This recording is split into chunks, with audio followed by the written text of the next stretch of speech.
Assalamualaikum warahmatullahi wabarakatuh. Saya Fenami Karpania dari kelas 10-9 akan menjelaskan mengenai materi Daulah Umayyah di Damaskus. Nah, jadi yang pertama yang mendirikan Daulah Umayyah ini tuh merupakan Muawiyah bin Abu Sufyan pada tahun 40 Hijriah, yang dimana pada saat masa akhir pemerintahan Ali bin Abi Thalib, beliau ini menjabat sebagai gubernur di Syam.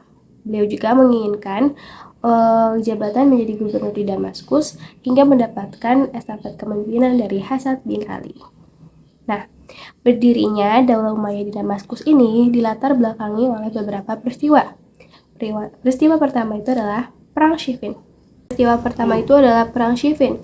Nah, tapi sebelum ada Perang Siffin itu sebenarnya ada Perang Jamal. Yang kita ketahui, jadi pada akhir masa pemerintahan Ali bin Abi Thalib itu memang didominasi oleh beberapa pemberontakan. Ihwal muncul pemberontakan ini ketika sekelompok masyarakat itu tidak puas atas perilaku Ali bin Abi Thalib terhadap pembunuh Utsman bin Affan. Namun, jadi hingga dari peristiwa itu muncullah Perang Jamal yang diprakarsai oleh beberapa sahabat seperti Talha bin Ubaidillah, Zubair bin Awam, dan juga Aisyah. Tapi pada akhirnya Perang Jamal ini berakhir dengan damai. Nah, lalu pada peristiwa selanjutnya itu Ali bin Abi Thalib ini mempunyai kebijakan akan mengganti beberapa gubernur yang diangkat oleh Utsman bin Affan, termasuk Muawiyah juga. Muawiyah ini kan yang tadi sudah saya bilang merupakan gubernur di Syam. Beliau itu tidak ingin mencopot jabatannya sebelum si Ali bin Abi Thalib ini mengurus terhadap kasus pembunuhan Utsman bin Affan. Tetapi Ali bin Abi Thalib ini merasa ini tuh bukan waktu yang tepat untuk menghukum membunuh si Utsman bin Affan, karena katanya itu untuk meredam gejolak umat Islam yang sedang di masa transisi. Nah, beberapa dengan alasan si Ali seperti itu dan juga mungkin ada beberapa pihak yang kontra, muncullah Perang Siffin. Perang Siffin ini berlangsung beberapa hari pada bulan Zulhijjah pada tahun 36 Hijriah. Dan pada saat itu pasukan Ali bin Abi Thalib itu dipimpin oleh Aistar dan mulai menampakkan tanda-tanda kemenangan. Muncullah beberapa orang dari pihak Muawiyah mengangkat mushaf Al-Quran sebagai tanda perdamaian. Oh iya, dan kenapa sih tadi perang pertama sebelum Perang Siffin itu disebut Perang Jamal? Karena Jamal itu artinya unta, dan mereka perang menggunakan hewan unta. Lalu di sini ada peristiwa kedua, yaitu adalah tahkim. Jadi setelah pihak Muawiyah ini mengangkat mushaf Al-Quran sebagai tanda perdamaian, pihak Ali bin Abi Thalib pun menerima penawaran tersebut, hingga mereka memutuskan untuk menunjuk utusan masing-masing pihak untuk mengadakan perundingan. Jadi Ali bin Abi Thalib ini menunjuk Abu Musa al-Ash'ari, dan dari pihak Muawiyah ini ditunjukkan Amr bin Ash. Nah, tahkim yang salah satunya, jadi mereka tuh bersepakat bahwa tahkim yang salah satu keputusannya adalah sepakat untuk gencatan senjata dan memutuskan untuk mengembalikan persoalan umat kepada Kitabullah atau Al-Quran. Hingga pada hari H mereka ini berkumpul di sebuah tempat bernama Daumatul Jandal, tepatnya di Azruh. Nah, di perundingan ini Abu Musa berpidato, yang bisa saya simpulkan ini si pidatonya itu adalah bahwa si Amr bin Ash dan Abu Musa ini memutuskan untuk mencopot jabatan Ali maupun Muawiyah sebagai satu khalifah dan satu lagi gubernur. Dan juga Amr bin Ash berpidato yang isinya tuh katanya, aku kokohkan kedudukan sahabatku karena dialah ahli waris Utsman dan pihak yang paling berhak menggantikan kedudukan Utsman. Dan menurut saya sahabatku ini adalah mengarah kepada Muawiyah. Dan demikianlah pada akhirnya tahkim tidak dapat memuaskan kedua belah pihak, terutama dari pihak Ali bin Abi Thalib dan para pendukungnya. Nah, walaupun pihak Muawiyah ini tidak mendapatkan dukungan dari kubu Ali sebagai kandidat paling pantas menjadi khalifah, paling tidak dalam keputusan tersebut terdapat pernyataan bahwa kekuasaan tidak lagi berada di tangan Ali dan diserahkan kepada kaum muslim untuk memilih pemimpin selanjutnya yang mereka inginkan. Setelah peristiwa tersebut, Ali bin Abi Thalib wafat akibat ulah Khawarij dan dibaiatlah Hasan bin Ali. Tapi Hasan bin Ali ini pemerintahannya hanya bertahan beberapa bulan karena dirinya tuh lebih menyukai perdamaian dan persahabatan daripada kekacauan yang sedang terjadi pada masa itu. Karena keputusan Hasan bin Ali itu tidak ingin menjadi khalifah, maka dia menuliskan pembaiatannya kepada Muawiyah dan menyerahkan kota Kufah kepada Muawiyah pada akhir Rabiul Awal tahun 41 Hijriah. Nah, ketegangan pun mereda di kaum muslim dan menyebut tahun itu sebagai Amul Jamaah atau tahun persatuan. Lalu selanjutnya ada khalifah-khalifah yang berprestasi di Daulah Umayyah di Damaskus. Nah, kekuasaan Daulah Umayyah ini berlangsung selama kurang lebih 90 tahun. Dan selama kurun waktu itu, Daulah Umayyah dipimpin oleh 14 orang khalifah. Yaitu yang pertama yang kita tahu pendirinya Muawiyah bin Abu Sufyan.